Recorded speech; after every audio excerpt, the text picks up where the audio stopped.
నిత్యావసరంగా నిత్యం వాడుకలో ఉండే కూరగాయ ఉల్లి.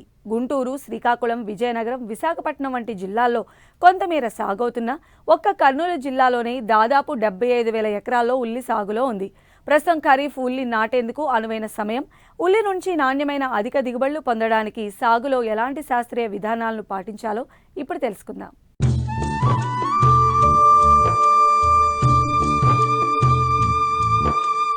ఉల్లి ఖరీఫ్, రబీ, వేసవి ఇలా అన్ని కాలాల్లోనూ ఖరీఫ్ ఉల్లిని జూన్, జులై నుండి అక్టోబర్, నవంబర్ వరకు సాగు చేయవచ్చు. నీరు నిలువని సారవంతమైన మెరక నేలలు సాగుకు అనుకూలంగా ఉంటాయి. ఎంచుకున్న రకాన్ని బట్టి 120 నుంచి 150 రోజుల్లో పంట పూర్తవుతోంది. యాజమాన్యం సక్రమంగా పాటించిన రైతులు ఉల్లి సాగులో ఎకరాకు 100 నుంచి 120 క్వింటాళ్ల వరకు దిగుబడిని నమోదు చేస్తున్నారు.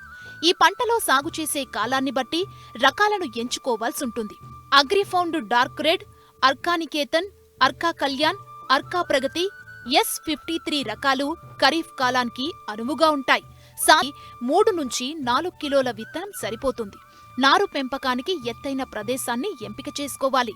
ఎంచుకున్న పొలాన్ని 3-4 సార్లు బాగా దుక్కి దున్నుకోవాలి. ఒక్కో నారుమడి 1 మీటర్ వెడల్పు, 3 మీటర్ల పొడవాన్ని 3-4 సార్లు బాగా దున్ని చదును చేసుకోవాలి. 30 సెంటీమీటర్ల ఎడంతో బోదెలు చేసుకుని ఇరువైపులా నాటుకోవాలి. నాటే ముందు నారును 1% బొరడో మిశ్రమంలో ముంచి నాటడం వల్ల భూమి నుంచి ఆశించే తెగుళ్ల నుంచి పంటను కాపాడవచ్చు. ఆఖరి దుక్కిలో ఎకరాకు 10 టన్నులు బాగా చివికిన పశువుల ఎరువులతో పాటు 24 కిలోల భాస్వరం ఎరువుల్ని వేసి కలియదున్నుకోవాలి. 60 నుంచి 80 కిలోల నత్రజని, 24 కిలోల పొటాష్నిచ్చే ఎరువులను 2 సమభాగాలుగా చేసుకుని నాటేటప్పుడు ఒకసారి, నాటిన 30 రోజులకు రెండవసారి వేసి నీటి తడి ఇచ్చినట్లయితే గడ్డలు బాగా పెరుగుతాయి.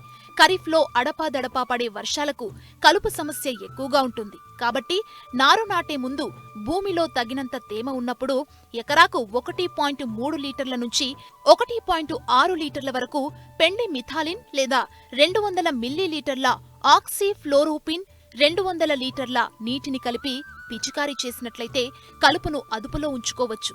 విత్తిన 30 నుంచి 45 రోజుల దశలో ఒకసారి కలుపు తీయించి మొదళ్లకు మట్టిని ఎగదోసినట్లయితే గడ్డలు దృఢంగా ఊరి నాణ్యమైన దిగుబడుల్ని పొందవచ్చు. నాటిన వాళ్ళమవుతాం.